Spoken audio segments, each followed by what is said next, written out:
Bonjour, dans ce cours nous allons faire une introduction à l'électronique numérique. L'électronique numérique, on va d'abord voir plusieurs aspects, des aspects mathématiques et des aspects technologiques. Les aspects mathématiques, il s'agit d'une branche particulière des mathématiques qui va manipuler des données binaires. Donc, on parle d'arithmétique booléenne, c'est quelque chose qui a été inventé au milieu du 19e siècle, notamment par Georges Boole. Et ensuite, on va voir une partie technologique, c'est-à-dire la réalisation des opérateurs qui ont été imaginés pour cette arithmétique, les opérateurs et ou non, qui manipulent des données binaires, des données 0 ou 1. Et ces opérateurs vont trouver une réalisation électronique dans des circuits qui vont permettre d'implémenter des circuits de logique qu'on appelle combinatoires, qui vont combiner des données binaires pour réaliser des opérations logiques booléennes. Et donc, il s'agit ici d'une réalisation matérielle électronique de ces opérateurs qui vont permettre de faire déjà une première partie de circuits électroniques qu'on appelle combinatoires, dans lequel on a des données qui sont en entrée et qui produisent une sortie, qui est en quelque sorte la conclusion des différents prédicats que représentent les entrées.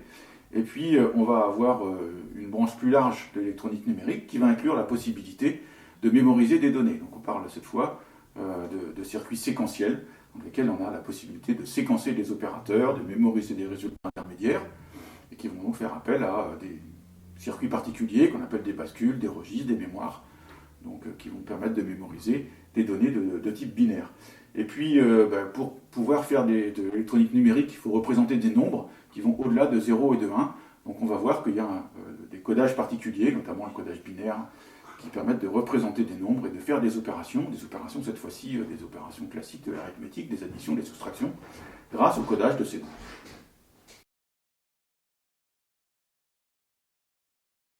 Alors les trois opérateurs logiques fondamentaux sont l'opérateur non, ou l'inverseur, l'opérateur et l'opérateur ou.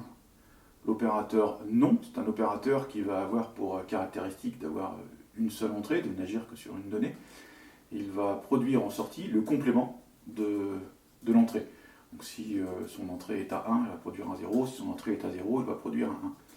Il a comme caractéristique le fait que comme propriété, le fait que lorsqu'on inverse deux fois une donnée, on retrouve la donnée initiale. Donc on passe du 0 au 1, du 1 au 0, ou du 1 au 0 et du 0 au 1. Donc on retrouve la donnée initiale. Et il va être représenté sous la forme d'un schéma par une petite bulle qui représente l'inversion.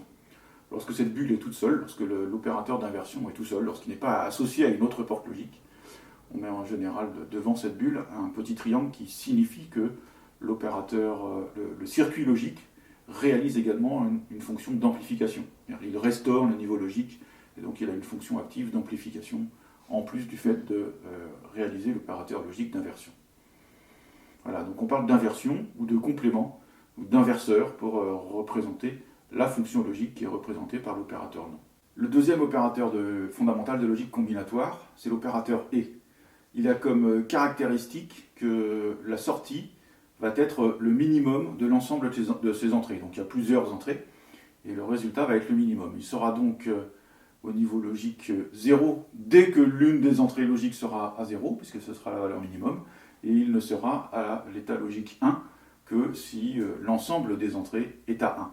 Donc la raison pour laquelle il s'appelle et, ou end en anglais, c'est que tout simplement il faut qu'on ait que des 1 en entrée, 1 et 1, pour que la sortie soit à 1.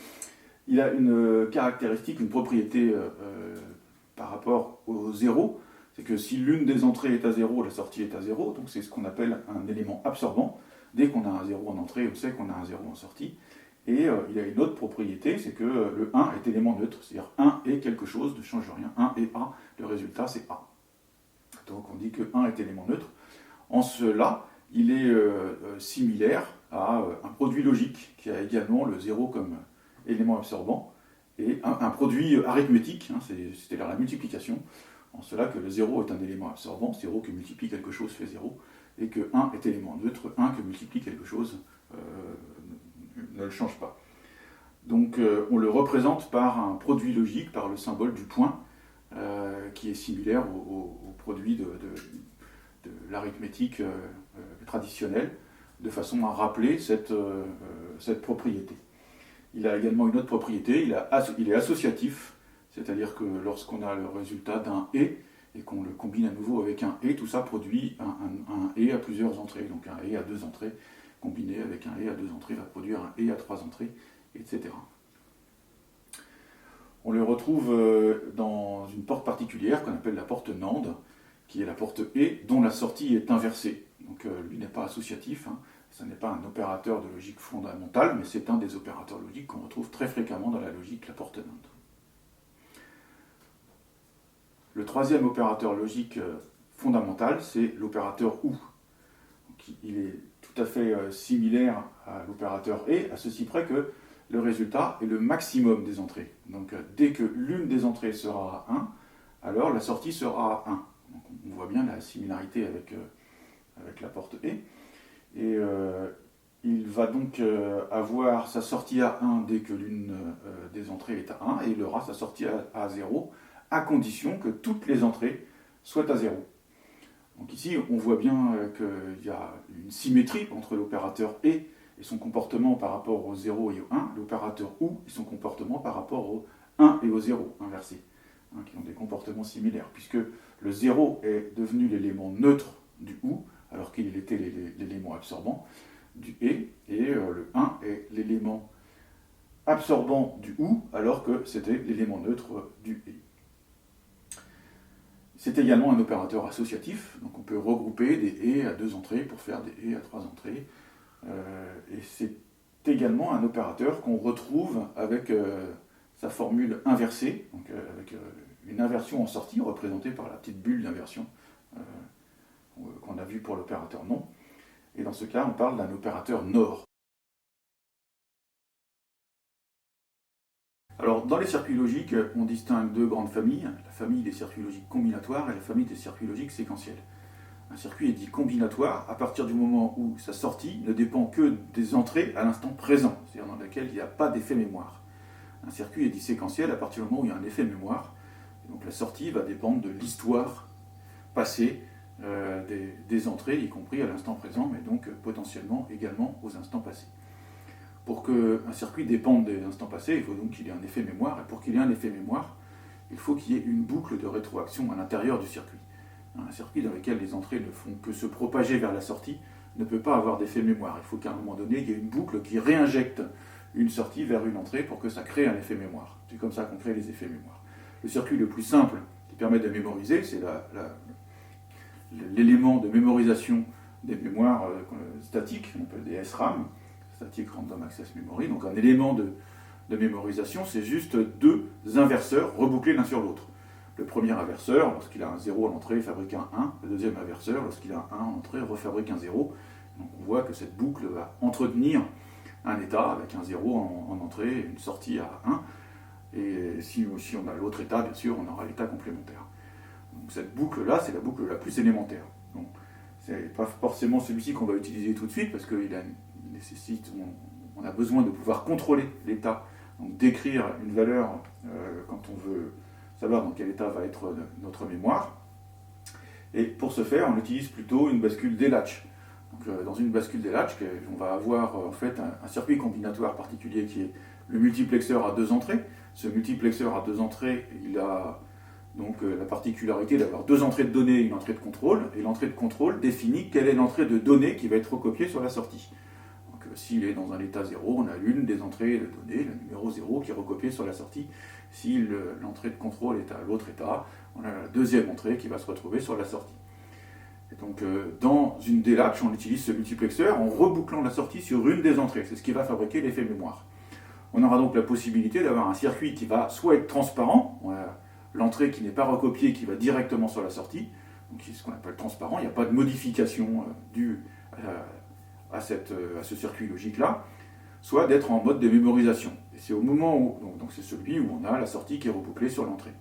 C'est au moment où on va passer d'un état transparent à un état de mémorisation que la donnée est mémorisée, est échantillonnée. C'est celle-ci qui va être conservée en mémoire. Donc on a là la possibilité d'avoir un circuit qui va être soit mémoire, soit transparent. Quand on a besoin que le circuit ne soit jamais transparent, et on peut avoir besoin de ça, à ce moment-là on aura besoin d'une bascule DFF, une bascule D-edge sensible au front. DFF, des flip-flops ou des edge sensibles au front, c'est la même chose. Vous trouverez ici une explication sur le fonctionnement d'une bascule DFF, une bascule synchrone, c'est comme ça qu'on peut dire en français. Eh bien, vous la trouverez dans le lien que je vous ai indiqué ici.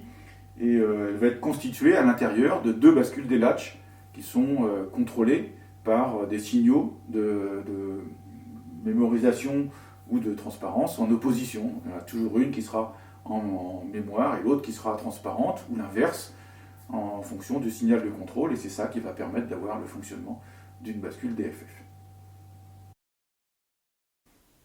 Alors pour représenter des nombres, on va utiliser un codage particulier qu'on appelle le codage binaire. Bien sûr, pour représenter des nombres, on n'a accès qu'à des chiffres, donc des valeurs qui sont 0 et 1. On ne va pas compter que jusqu'à 0 et 1. Pour compter plus loin, on pourrait imaginer qu'on fasse associer à chaque bit la valeur 0 et 1, et que donc à chaque chiffre binaire, un bit c'est un chiffre binaire, la valeur 0 et 1, et qu'on en fasse la somme. Donc je pourrais compter 1, 2, 3, 4, 5, ça ne suffit pas, ça nécessiterait un grand nombre de bits, donc un grand nombre de ressources de mémorisation pour mémoriser des tout petits nombres. Pour mémoriser des grands nombres, on a besoin d'autres manières de coder les nombres. Donc ce qu'on va faire, c'est qu'on va décider que, voilà, je vais prendre par exemple 4 bits, donc mes 4 doigts, et je décide qu'il y a un rang associé à chacun, le rang 0, 1, 2, 3. Et chaque bit aura un poids qui va être associé à une puissance de 2 par rapport à ce rang. Donc on a ici le rang 0 qui a le poids 1, le rang 1 qui a le poids 2, de puissance 1, le rang 2 qui a le rang 4, le poids 4, et le rang 3 qui a le poids de puissance 3, c'est-à-dire 8. Donc 1, 2, 4, 8. Puis à partir de ces 4 bits, je vais pouvoir représenter des nombres qui vont de 0, comme ça, jusqu'à 15. Donc 8, plus 4, plus 2, plus 1, qui fait 15. Et tous les nombres que je veux. Donc, je vais vous donner un exemple. Je vais enlever le 2. Je vais donc avoir 8 plus 4, 12, plus 1, 13. Voilà comment est-ce que je vais représenter en codage binaire mes nombres avec des bits. Vous trouverez ici un lien vers une vidéo qui permet de faire la conversion de nombres en décimales en binaire et de nombres binaires en décimales.